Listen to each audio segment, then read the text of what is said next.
मोतीनगर थाना अंतर्गत बागराज आवासीय कॉलोनी में रहने वाले महेंद्र पटवा और उनका परिवार मोतीनगर थाना पुलिस की कार्यप्रणाली से इस कदर परेशान हो चुका है कि अब आत्मघाती कदम उठा जान देने का मन बना रहा। जहां उनके द्वारा कलेक्ट्रेट के सामने आत्मदाह करने का निर्णय लेते हुए एक पत्र मुख्यमंत्री, प्रभारी मंत्री, डीजीपी, मानव अधिकार आयोग और जिले के वरिष्ठ पुलिस प्रशासनिक अधिकारी को भेज बुधवार तक उनकी शिकायती आवेदन पर कार्रवाई नहीं हुई तो गुरुवार को जान देने का ऐलान कर दिया है।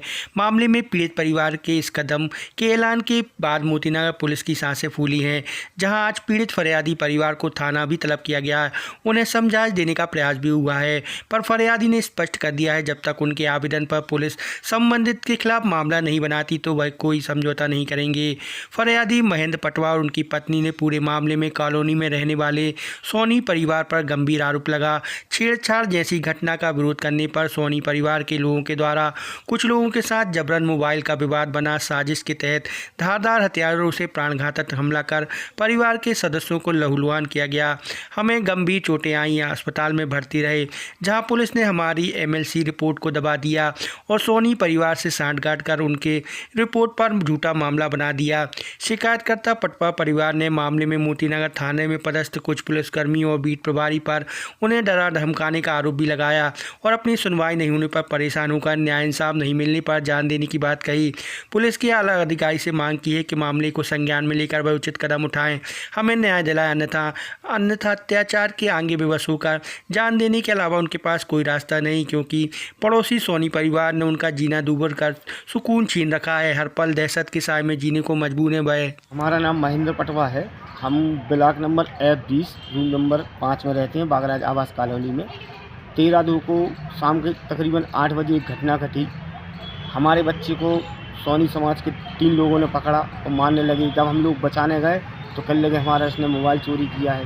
तब इसकी घटना दोनों पक्षों में मारपीट जम से होने लगी तो हम लहूलुहान होकर जिला चिकित्सालय चले गए, जो कि अजय सोनी, मनीष सोनी और मीना सोनी हाथ में तलवारें लिए थे, जो हम लोगों को बहुत ज़्यादा लग गए। हमें 4 टाँके आए। हम जिला चिकित्सालय के वार्ड क्रमांक 1 में भर्ती रहे, 12 दिन रेगुलर भर्ती रहे। उस दरमियान एमएलसी दबा दी गई। जब हम डिस्चार्ज हुए 23 तारीख को तो हमने एमएलसी निकलवाई और मोतीनगर थाने भिजवाई। उसके पश्चात कोई कार्रवाई नहीं हुई। हम कई दफ़े थाने गए। थाने में एक दिन हमें धोखे से भगवान दास अहरवान ने बुलाया और राकेश भट्ट द्वारा हमारे ऊपर कार्रवाई की और हमें जेल भेजा दिया एक झूठे प्रकरण बनाकर।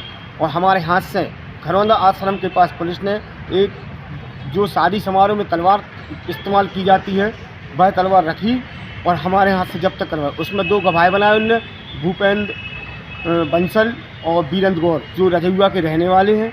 इनके द्वारा हमारे हाथ से तलवार जब्ती की। ये झूठा पूरा प्रक्रमण हमारे ऊपर मर दिया। हमारे 5 परिवार के लोग हैं।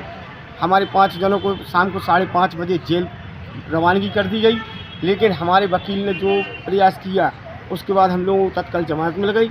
आज दिनांक तक हमारे पक्ष में कोई भी कार्रवाई नहीं की। पुलिस ने हमें कई दफ़े बुलाया। किस चीज़ के लिए बुलाया जा रहा है? हम लोगों को जब भी बुलाया जाता है पुलिस उस पक्ष के ऊपर ना कार्रवाई करके हम लोगों के ऊपर कार्रवाई कर देते हैं। आज हम लोगों से कहा कि आ जाइए आप। एक हमसे कहते हैं तुम अपराधी है। हमारे ये आपने आत्मदाह करने का ये आवेदन दिया है, किस किस को दिया था और क्यों आत्मदाह करने की बात कर रहे हैं? हमने प्रशासन से पीड़ित न होकर, जो भगवान दास अहरवार हैं जो इसकी विवेचना कर रहे हैं, इन लोगों ने हमें बहुत परेशान किया और हमें इतना परेशान करके हमारी कोई कार्रवाई ना करते हुए जब हमने ये कदम उठाया है तो इसके आवेदन हमने मानव अधिकार आयोग, प्रभारी मंत्री सागर, मुख्यमंत्री मध्य प्रदेश शासन और सागर के CSP महोदय, SP महोदय, कलेक्टर महोदय, सिटी मजिस्ट्रेट महोदय को यह ज्ञापन देकर, और यदि मेरी मौत होती है इस कार्यक्रम के दौरान तो इसकी जिम्मेदार मोतीनगर थाना पुलिस रहेगी,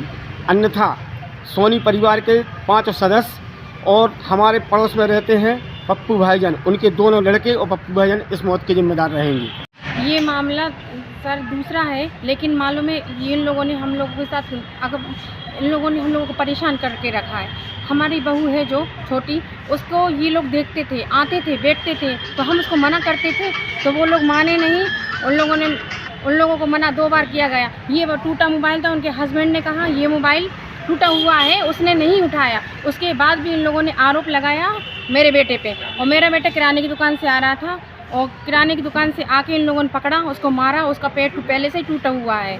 उसके बाद भी इन लोगों ने हमारे बेटे के साथ दुर्व्यवहार किया, मेरी बहू के साथ दुर्व्यवहार किया, जिसको आवाज़ लगाने पर मैं गई बचाया तो इन लोगों ने अजय ये तलवार लेके आए, जबकि ये ब्लॉक में नहीं रहते, दूसरे ब्लॉक में रहते। इसी की गुहार लगा रही हूँ मैं 1 महीने से कि मेरी बहू के साथ ऐसी ऐसी घटना है। ये तो पुलिस कार्रवाई क्यों नहीं कर रही? उन लोगों ने पैसे खाए। भट्टे साहब ने स्पष्ट ही मुझसे बोला, क्यों तुम गुंडागर्दी कर रही हो? मैंने इसकी 181 पे कंप्लेंट की है, गुंडागर्दी करती हो तुम विनीता, क्यों गुंडागर्दी करती हो? मैंने कहा सर पहले आप मेरी बात तो सुनिए, मुझे नहीं सुननी तुम्हारी बात, जाओ कोई कंप्लेंट ये नहीं। कौन है कौन जिसकी बात कर रहे हैं आप, पुलिसकर्मी की? ये है राकेश भट्ट कहाँ पे पदस्थ है? जी, मोतीनगर थाना में। तो अब आप क्या चाह रही हैं? मैं इनके खिलाफ कार्रवाई चाहती हूँ। जो मेरी बहू के साथ हुए हैं निष्पक्ष जांच होके मैं उसकी कार्रवाई की जाए।